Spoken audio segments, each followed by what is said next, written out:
నమస్తే, welcome to our channel. నేను సిరి. Deputy CM Pawan Kalyan గారి కోసం అయితే ఒక స్పెషల్ ఆఫీసర్ కేరళ నుంచి వస్తున్నారని చెప్పేసి మనకు వార్తలు వస్తున్నాయి. సో దీనికోసం కేంద్రానికి లేఖ కూడా రాశారని తెలుస్తుంది. సో ఈ అంశాన్ని మనకు వివరించడానికి మనతో పాటు ఉన్నారు ప్రముఖ సీనియర్ జర్నలిస్ట్ దుర్గా కుమార్ గారు. నమస్కారం సార్. నమస్కారం సిరి, మన వీక్షకులు కూడా నమస్కారం సార్. ఇప్పుడు ఏంటంటే డిప్యూటీ సీఎం కోరిక మేరకు, అంటే పవన్ కళ్యాణ్ గారి కోరిక మేరకు కేరళ ఐఏఎస్ ఆఫీసర్ ఓఎస్డీగా వస్తున్నారు అని చెప్పేసి అయితే మరి వార్తలు వస్తున్నాయి. దీనికోసం కేంద్రానికి లేఖ కూడా రాశారని చెప్పేసి మరి వార్తలు వస్తున్నాయి. సో మరి నిజంగా వచ్చే అవకాశాలు ఉన్నాయంటారా? ఏంటి అసలు? ఇప్పుడు మనం సినిమాల్లో చూస్తాం కదమ్మా, కొన్ని పోలీస్ ఆఫీసర్స్ ని స్పెషల్ గా డిప్యుటేషన్ మీద తీసుకొస్తాం, ఆయన ఇక్కడికి వచ్చి పెద్ద వీరోచితమైన పనులు చేయటం. ఇలా ఇప్పుడు అట్లాగే ఇప్పుడు కొత్తగా డిప్యూటీ చీఫ్ మినిస్టర్ గా నియమితులైన పవన్ కళ్యాణ్ జనసేన అధినేత 5 కీలక శాఖలు ఉన్నాయి ఆయన పర్యవేక్షణలో. కాబట్టి ఆయన చిలకలూరుపేటకు చెందిన ఆయనే. కేరళ సర్వీస్లో ఉన్న ఐఏఎస్ ఆఫీసర్ కానీ ఆయన చిలకలూరుపేటకు చెందినటువంటి Mylavarapu VR Krishnateja, young dynamic officer. ఈయన 2015 క్యాడర్కి చెందిన బ్యాచ్కి చెందిన ఐఏఎస్ ఆఫీసర్. ఆయన కేరళ ఆయన ఆప్షన్ ఇచ్చుకున్నారు, అక్కడ దొరికింది ఆయనకి. అది యూపీఎస్సీ అలాట్మెంట్ చేస్తుంది, మానవ వనరుల శాఖ కలిపి. అయితే ఇప్పుడు ఆయన అక్కడ కలెక్టర్గా ఉన్నారు, త్రిచూర్ కలెక్టర్గా ఉన్నారు. ఇప్పుడు యాజ్ ఇట్ ఈస్గా త్రిశూర్ కలెక్టర్గా ఉండి ఆయన చాలా మంచి డైనమిక్ ఆఫీసర్గా పేరు తెచ్చుకున్నారు. ఇప్పుడు గతంలో కరోనా టైంలో కూడా ఈయన చాలా బాగా పనిచేశారు అక్కడ. తర్వాత అంతకుముందు అల్పుజా కలెక్టర్గా ఉన్నప్పుడు కూడా బాలల హక్కుల కోసం బాగా కృషి చేశారు. దేశంలోనే అల్పుజా అనేది ఒక మంచి ఆదర్శమైన జిల్లాగా వచ్చిందనేసి జాతీయ బాలల హక్కుల సంఘం వాళ్ళు ఈయన్ని సన్మానించి ఒక అవార్డు కూడా ఇచ్చారు. అంటే దేశంలోనే ఉత్తమ బాలల హక్కుల చేసిన కలెక్టర్గా, ఒక ఐఏఎస్ ఆఫీసర్గా ఆయనకి గుర్తింపిచ్చే అవార్డు ఇచ్చారు.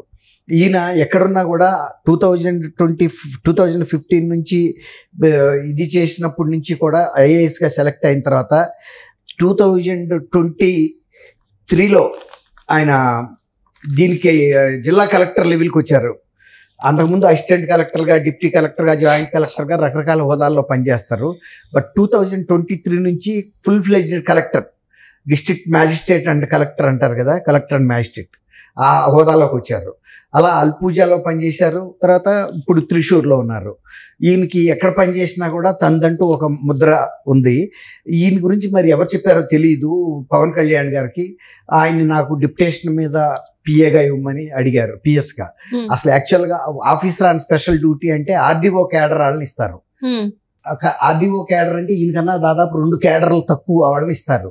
కానీ ఈయన డిప్యూటీ చీఫ్ మినిస్టర్గా ఉండటం, తర్వాత ఈ కూటమిలో ఒక ముఖ్య భాగస్వామిగా ఉండటం, ప్రధానమంత్రి మోడీ గారికి కూడా బాగా సన్నిహితుడు అవటం వలన ఇప్పుడు ఈయన ఐఏఎస్ ఆఫీసర్ని అడిగారు కదా, వీళ్ళు ప్రభుత్వం తరపున కూడా ఒక లెటర్ రాయాలి ఆంధ్రప్రదేశ్ నుంచి.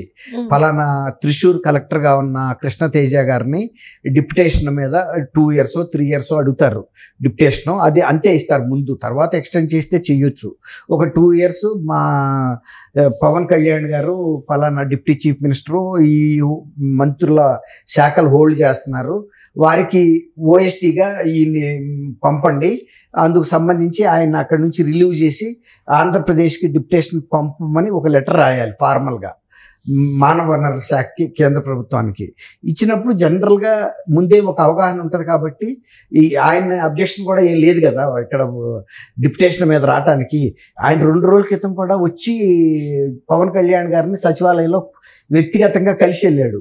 అంటే ఆయన ఆమోదం తెలిపాడు, మీరు రాయండి లెటరు, నేను రావటానికి సిద్ధంగా ఉన్నాను అని. ఆయన రావటానికి సిద్ధంగా ఉన్నప్పుడు, తీసుకోవటానికి వీళ్ళు సిద్ధంగా ఉన్నప్పుడు ఆయన మీద ఏ విధమైన రిమార్కులు లేకపోతే డిప్యుటేషన్ మీద పంపడానికి, అందులోనూ కూటమిలో భాగస్వామికి బయట వాళ్ళకైతే పంపాలంటే ఇంకా కొంచెం రూల్స్ రెగ్యులేషన్స్ చూస్తారు. అసలు ఎందుకు ఈయన్ని అడుగుతున్నారు, ఈయనకి ఆయనకి ఏమన్నా ఒప్పందాలు ఉన్నాయా, అవగాహనలు ఉన్నాయా అని. కానీ ఇప్పుడు అడిగేది ఆయనకి బాగా సన్నిహితమైన పవన్ కళ్యాణ్ గారు కాబట్టి కేంద్రంలో ప్రధానమంత్రి కూడా హోంమంత్రి కానీ, హోంమంత్రికి సంబంధం లేదు, ఇది మానవ వనరుల శాఖకి చెప్తారు, మీరు ఆయన వెంటనే రిలీవ్ చేసి డిప్యుటేషన్ ఆర్డర్స్ కూడా ఇచ్చేయండి అని.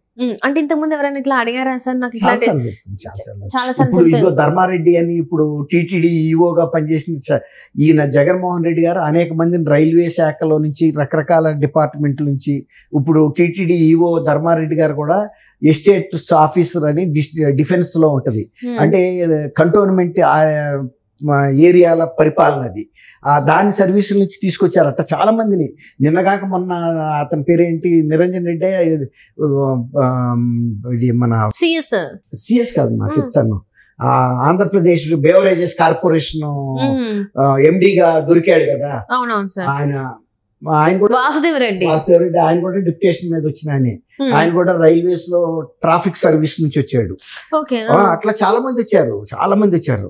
వీళ్ళందరూ కూడా డిప్యుటేషన్ మీద ఎక్కువ మందిని తెచ్చుకున్నాడు. ఆయన సామాజిక వర్గానికి ఆయన జిల్లాకి చెందిన వాళ్ళని ఎక్కువ మందిని తెచ్చుకున్నాడు. అట్లా డిప్యుటేషన్ మీద అడిగితే ఇస్తారు. అట్లాగే ఒక్కోసారి మన రాష్ట్రం నుంచి కూడా ఇతర ముఖ్యమంత్రులు కానీ ఇతర రాష్ట్రాల్లో డిప్యుటేషన్ మీద అడిగితే ఆంధ్రప్రదేశ్ క్యాడర్కి చెందిన వ్యక్తులు ఇక్కడ పనిచేస్తుంటే అక్కడ డిప్యుటేషన్ మీద వెళ్ళి కూడా పనిచేసిన సందర్భాలు అనేక ఉంటాయి. ఆల్ ఇండియా ఆఫీసర్స్ కి అది ఒక అంటే అవకాశం ఉంది, హక్కు అని చెప్పలేను కానీ అవకాశం ఉంది. ఏ ప్రభుత్వం అడిగినా ఒక్కోసారి ఆంధ్రప్రదేశ్ లో పనిచేస్తున్న అధికారుల్ని పంపమని కేంద్రం కూడా ఒక్కోసారి డిప్యుటేషన్ మీద అడగొచ్చు. అంటే కేంద్ర సర్వీసుల్లో కూడా వాళ్ళు చేయాల్సిన బాధ్యత ఉంది కొన్ని సంవత్సరాల పాటు. అది అయినా అవ్వకపోయినా గనక కేంద్రం అడగొచ్చు, మా ఫలానా ఆఫీసర్ని మీ దాంట్లో ఫలానా హోదాలో ఉన్నాడు కదా ఆయన్ని ఫలానా శాఖ పంపమంటే పంపుతారు. ఏం అసాధారణమైన విషయాలు కాదు. ఇంతకుముందు ఈయన కృష్ణతేజ గారు కేరళలో పర్యాటక సంస్థ డైరెక్టర్గా పనిచేశాడు. ఈ SC schedule caste development corporation కూడా డైరెక్టర్గా పనిచేశాడు. అంటే ఇతర ఆ సంస్థల్లో కూడా పనిచేసిన అనుభవం ఈయనకుంది. అట్లా ఈయన ఇవాళ త్రిశూర్ కలెక్టర్గా కూడా అంతకుముందు చెప్పా కదా బాల హక్కుల సంఘానికి చేశాడని. తర్వాత కరోనా టైంలో కూడా కొంతమంది 609 మంది అనాథలైన తల్లిదండ్రులు కోల్పోయిన వాళ్ళ కోసం దాతల్ని ఆశ్రయించి వాళ్ళ ద్వారా వీళ్ళ చదువులు సక్రమంగా క్రమ పద్ధతిలో జరిగే విధంగా ఆర్థిక ఏర్పాట్లు చేశాడు. తర్వాత 35 మంది వితంతువులకి కరోనాలో భర్తలు కోల్పోయిన వాళ్ళకి ఇళ్ళు కట్టించిచ్చాడు. అంటే ఇళ్ళు గృహవసతి ఏర్పాటు చేశారు. తర్వాత 150 మందికి స్వయం ఉపాధి పథకాల ద్వారా వాళ్ళంతా వాళ్ళు బ్రతకగలిగే స్కీమ్స్ ఇచ్చారు. అట్లా ఈయన కేరళలో ఒక మార్క్ తందంటూ కృష్ణతేజ అంటూ ఒక మార్క్ సంపాదించాడు. అట్లాగే దాన్ని బట్టి వాళ్ళ పవన్ కళ్యాణ్ గారు కూడా ఆయన్ని డిప్యుటేషన్ అడగటానికి కారణం డెఫినెట్ గా ఈయనకి ఉపయోగకరంగా ఉంటాడు. ఎందుకంటే అంటే రాష్ట్రంలో ఇప్పటి వరకు ఉన్న దాన్ని బట్టి చూస్తే అందుకోసమే ఈ ఐఏఎస్ ఆఫీసర్ ని తీసుకున్నాడు. అంటే అంతకుముందు పరిచయం ఉంటే ఎవరో చెప్పారు కామన్ ఫ్రెండ్స్ ఎవరన్నా. కాబట్టి ఇప్పుడు ఆయన దగ్గర ఉన్న పెద్ద శాఖలు కూడా 5 ఉన్నాయి. డిప్యూటీ ముఖ్యమంత్రి హోదాలో ఉన్నాడు కాబట్టి అందులో ఫస్ట్ టైం ఈయన మంత్రి అవటం కానీ ఎమ్మెల్యే అవటం కానీ డిప్యూటీ చీఫ్ మినిస్టర్ ఇవన్నీ ఫస్ట్ టైమే. కాబట్టి సహజంగా పరిపాలనలో ఉండే కొన్ని ప్రొసీజర్స్ ఆయనకి అంత అవగాహన ఉండదు. ఈయనైతే కాన్ఫిడెన్షియల్ గా విశ్వాసపాత్రంగా జాగ్రత్తగా గమనిస్తూ ఫైల్స్ ని మూవ్ చేస్తాడనే ఒక ధైర్యం ఆయనకి, నమ్మకం. అందువల్ల ఆయన పిలిపిస్తున్నారు నేను. అంటే ఇప్పటి వరకు చూసుకున్నట్టయితే సార్, అంటే పవన్ కళ్యాణ్ గారిని చూసుకున్నట్టయితే ఇప్పుడు ఈ 5 శాఖలు ఏవైతే ఉన్నాయో వాటన్నిటిని కూడా మరి సమగ్రంగా నెరవేర్చాలంటే ఇంకేమన్నా తను అడిగేది ఏమన్నా ఉందంటారు? ఏముండదమ్మా, ఒక ఐఏఎస్ ఆఫీసర్ ఓఎస్టీగా ఉంటే మొత్తం ఫైల్స్ అన్ని ఆయన స్క్రీన్ చేసి కేవలం సంతకం పెట్టడానికి మాత్రమే ఈయన పంపిస్తారు. కాబట్టి ఇక ఆయన అంత నమ్మకస్తుడు కాబట్టి ఆయన తెచ్చుకుంటున్నారు, ఏమి ఇబ్బంది ఉండదు.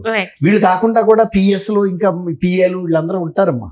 ఈయన ఆఫీసర్ ఆయన స్పెషల్ డ్యూటీ స్పెషల్ అంతే. మిగిలిన పిఎస్లు పిఏలు అందరూ రొటీన్ గా ఉంటారు. Right sir, right. Thank you so much. Thank you MS. ఇది మన వీక్షకులకు నమస్కారం.